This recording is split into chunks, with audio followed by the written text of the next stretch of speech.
चलिए अभी फिनॉल की जो रिएक्शंस हम पढ़ रहे थे ना, उसमें नेक्स्ट वाली जो रिएक्शंस आएंगी इनकी कैटेगरी क्या है?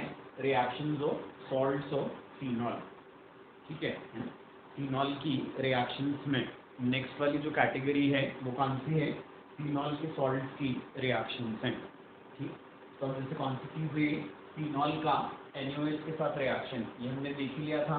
क्या करता है फिनॉल NaOH के साथ रिएक्शन करके अपना सॉल्ट बना लेता है। ठीक है, अभी फिनॉल का जो सॉल्ट बना है ये किससे रिएक्शन करेगा? इसके ऊपर जैसे हमने अल्काइल हैलाइड डाले, ये कौन सा? दिस इज मिथाइल हैलाइड, यहाँ क्या है? This is ethyl halide. ठीक, तो क्या हो जाएगा? अल्काइल हैलाइड्स जो होते हैं इनके लिए कैरेक्टरिस्टिक रिएक्शंस क्या होती हैं? These are nucleophilic substitution. ठीक है, तो ये जो O नेगेटिव है यहाँ CH3 पर अटैक करके इसको हटा देता है, X को नेगेटिव के फॉर्म में हटा देगा, है ना। और वैसे ही C2H5X में भी वो कहाँ पर? C2H5 पर अटैक करके यहाँ से भी X को हटा देता है। ठीक है, तो इधर क्या हो जाएगा? यहाँ पर मिथाइल फिनाइल ईथर, जिसका कॉमन नेम क्या होता है? एनिसोल, या फिर ethyl phenyl ether which is called what? That phenetole, इसका फॉर्मेशन हो जाता है। समझ आ गई बात? ये हम कौन सी चीज बोलेंगे यहाँ पर? फिनोलिक ईथर बन जाते हैं। आगे बात समझ में? क्या हो जाएगा यहाँ रिएक्शन में? तो हमने बोला इधर फिनोलिक ईथर्स का फॉर्मेशन हो जाता है। क्लियर है? ऐसे अब इससे रिलेटेड एक जो क्वेश्चन बनता है, किससे इसका बनेगा? तो हम बोलेंगे यहाँ पर जैसे ये रिएक्शन दे दिया आपको कि एनिसोल बनाना है, तो एनिसोल बनाने के लिए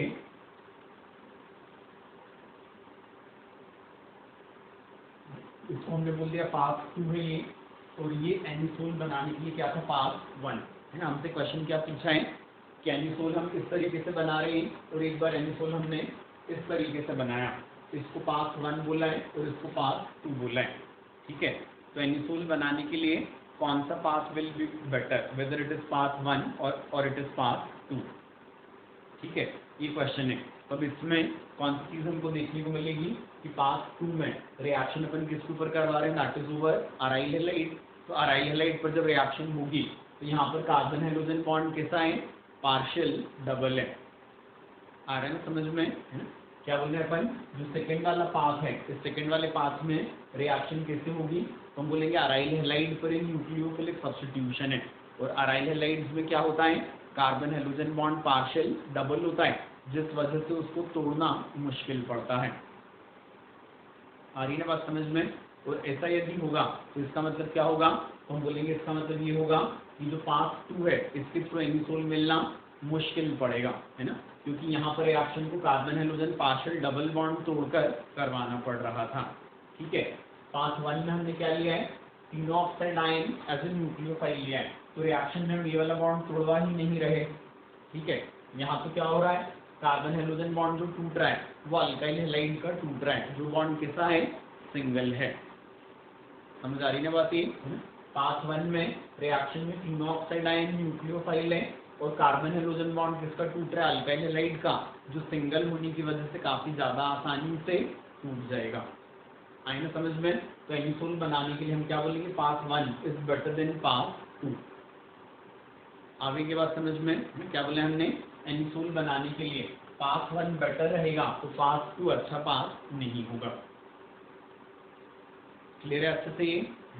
अब इसके आगे फिर अगली वाली रिएक्शन जो हमको देखनी है कि कौन सी? This is that Kolbe Schmitt reaction. Next वाला जो रिएक्शन रहेगा this is what? That Kolbe Schmitt reaction. किसका है? इसी कैटेगरी में ना, reactions of salts of phenol वाली कैटेगरी में। ठीक है, तो इसमें हम कौन सी चीज बोलते हैं? इसको सिर्फ कोलबेज रिएक्शन भी बोला जाता है। कोलबेज इलेक्ट्रोलाइसिस अलग होता है, जो अल्कीन अल्केन अल्कीन अल्काइन बनाने के काम में आ रहा है। कोलबेज रिएक्शन है, कोलबी-श्मिट रिएक्शन, ये किस पर होती है? फिनॉल पर। किसके साथ करवा रहे हैं अपन? NaOH के साथ। ठीक है, क्या बोला हमने? यहाँ पर फिनॉल की रिएक्शन कर रहे हैं हमने NaOH के साथ विद CO2। तो फिनॉल और NaOH तो क्या कर लेंगे? फिर से सॉल्ट बना लेंगे जो हमने यहाँ बनाया था। ठीक है, अब इस सॉल्ट पर रिएक्शन किसका हो रहा है? CO2 as an electrophile. ठीक है, क्या बोले हमने यहाँ पर NaOH से रिएक्शन करके सॉल्ट हमने बनाया और अब CO2 के साथ रिएक्शन करवा रहे हैं, है ना। कौन सी चीज़ इसमें है इम्पॉर्टेंट समझने वाली, वो ये कि फिनॉल की CO2 से डायरेक्ट रिएक्शन हो पाना मुश्किल था, है ना।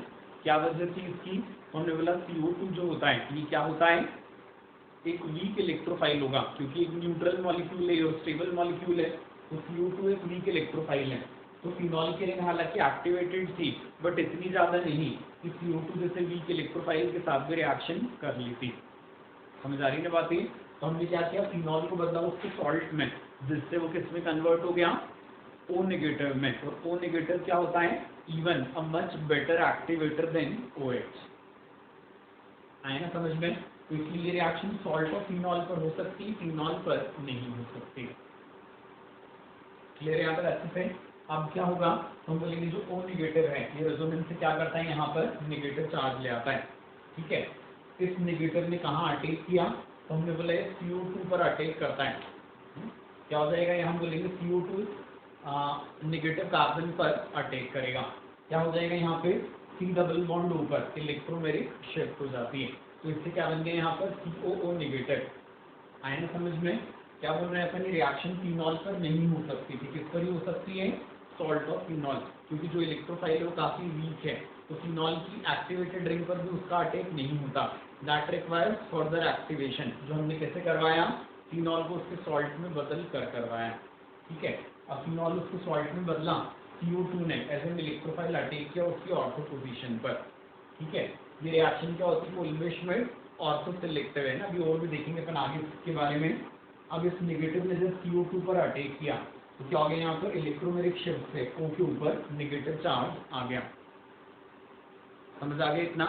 अब क्या होगा, रिंग को अपनी एरोमेटिसिटी वापस चाहिए होती है, तो कौन सी चीज़ है, यहाँ से H in the form of positive हटेगा, तो H पॉजिटिव जब हटता है तो वो कहाँ जाकर जुड़ जाएगा, O नेगेटिव पर जुड़ जाता है, तो यहाँ क्या बन जाता है, COOH, ठीक है। तो इधर कार्बन पर क्या आ जाएगा, नेगेटिव चार्ज आ जाता है। क्लियर है। अब ये नेगेटिव क्या है, यहाँ पे C डबल बॉन्ड के साथ रेजोनेंस में है, तो यहाँ पर पाई बॉन्ड बन जाएगा और ऊपर नेगेटिव चार्ज आ गया।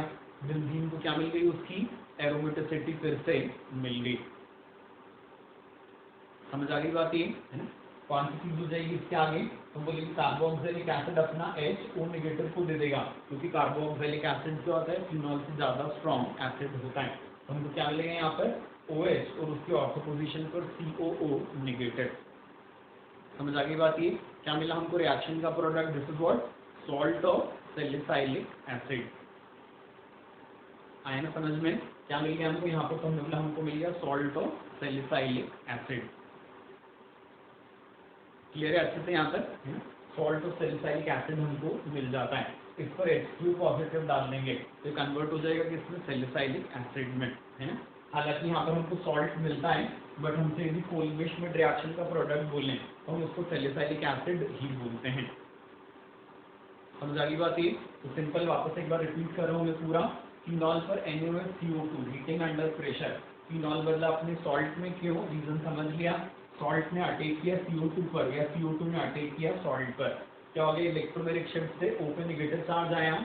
बेंजीन अपनी एरोमेटिसिटी गेन करने के लिए H को हटाती है, वो H कहाँ पर जाकर जुड़ जाता है, O नेगेटिव पर, तो COH बन गया।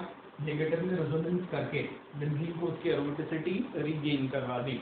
अब क्या है यहाँ पर, ये जो एसिड है COOH it is stronger than phenol, तो ये अपने H पॉजिटिव और नेगेटिव को दे देता है, तो यहाँ पर क्या बन गया, that is salt of salicylic acid, ठीक है। जिसको H2 पॉजिटिव से ट्रीट करवाने पर फाइनली क्या मिल जाता है हमको, सैलिसाइलिक एसिड मिल जाता है। क्लियर हो गया अच्छे से ये, है ना। तो ये रिएक्शन जो होती है, this is what that Kolbe-Schmidt reaction, है ना। अब इसमें कुछ इंपॉर्टेंट पॉइंट्स नोट करने वाले हैं, है ना। क्या बोलते हैं अपन, जब रिएक्शन हम किससे करवाते हैं, दैट इज विद सोडियम, तो हमको क्या मिलता है, सैलिसाइलिक एसिड, मतलब ऑर्थो पोजीशन पर इलेक्ट्रोफिलिक सब्स्टिट्यूशन होगा। समझ आ रही बात ये, है ना। जो हमने बोला है NaOH लिया है तो क्या मिलेगा हमको, CO2 इलेक्ट्रोफाइल के फॉर्म में कहाँ जाएगा, ऑर्थो पोजीशन पर, ठीक है। इसी रिएक्शन को यदि हम किसके साथ करवाते हैं, दैट इज विद KOH, ठीक है। तो प्रोडक्ट जो हमको मिलता वो क्या मिलता, that is para product. KOH के साथ क्या मिल जाएगा, हम बोलेंगे para hydroxy benzoic acid as the product in Kolbe Schmitt reaction. है ना, ये लिखो ध्यान से, है ना, NaOH के साथ क्या मिला था, it was salicylic acid, that is ortho hydroxy benzoic acid. NaOH की जगह KOH लिया तो प्रोडक्ट हमको क्या मिल जाएगा, पैरा हाइड्रोक्सी बेंजोइक एसिड। आगे समझ में इतना, है ना। अब कौन सी वाली चीज होती है, तो हम बोलेंगे अब यहाँ पर अगली चीज जो बोलेंगे वो क्या रहेगी, इसका रीजन हमको समझना है। हम क्या बोलते हैं कि रिएक्शन जो है क्या होता है, एक्चुअली CO2 जो है वो अटैक कहाँ करता है, O नेगेटिव पर, है ना। वीक इलेक्ट्रोफाइल वाले केसेस हमने देखे थे, नाइट्रोजेशन एंड कपलिंग, उसमें भी हमने बोला था इलेक्ट्रोफाइल पहले कहाँ जाता है, फंक्शनल ग्रुप पर। तो यहाँ भी क्या होता है, CO2 पहले फंक्शनल ग्रुप पर जाता है, उससे क्या बनेगा, जो कॉम्प्लेक्स बनता है ना, उसको कॉम्प्लेक्स इंटरमीडिएट बोलते हैं। तो उस कॉम्प्लेक्स इंटरमीडिएट में CO2 का ट्रांसफर कहाँ हो जाता है, फिर इंट्रामोलिकुलरली ऑर्थो पोजीशन पर हो जाता है। समझ आ रही बात नहीं, क्या बोले हमने, NaOH की सॉल्ट बना, इस सॉल्ट के ऊपर जब CO2 ने अटैक किया तो हमने मैकेनिज्म में तो CO2 को डायरेक्टली कहाँ भेज दिया था, ऑर्थो पोजीशन पर। बट एक्चुअली रिएक्शन में CO2 पहले कहाँ जाता है, O नेगेटिव पर जाता है। तो उससे जो कॉम्प्लेक्स बनता है वो सोडियम के साथ वाला कॉम्प्लेक्स कैसा होता है, स्टेबल होता है। और उसके बाद फिर क्या होता है, सॉल्ट में से CO2 का इंट्रामोलिकुलर ट्रांसफर कहाँ पर होता है, that is at ortho position, है ना, वाया ट्रांजिशन स्टेट। समझ आ गई बात इतनी। जब आप QH लेते हो यहाँ पर, हम बोलेंगे यहाँ पर Na पॉजिटिव की जगह क्या आ जाएगा, फिर K पॉजिटिव आ जाएगा।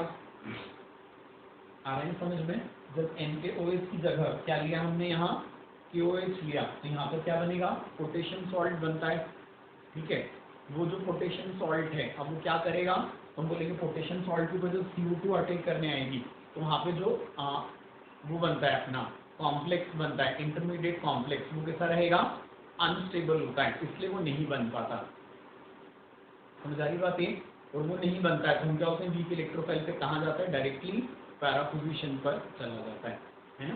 तो क्या बोला हमने, KOH के साथ बनने वाला इंटरमीडिएट जो है ना, कौन सा, ऑक्सीजन पर अटैक वाला, है ना, that complex intermediate is unstable.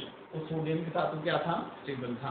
तो इसलिए सोडियम के साथ रिएक्शन O नेगेटिव पर शुरू होकर क्या हुई, फिर इंट्रामोलिकुलर ट्रांसफर। और KOH पर क्या हुआ, तो हमने बोला KOH पर वो कॉम्प्लेक्स बन ही नहीं पाया क्योंकि वो अनस्टेबल था।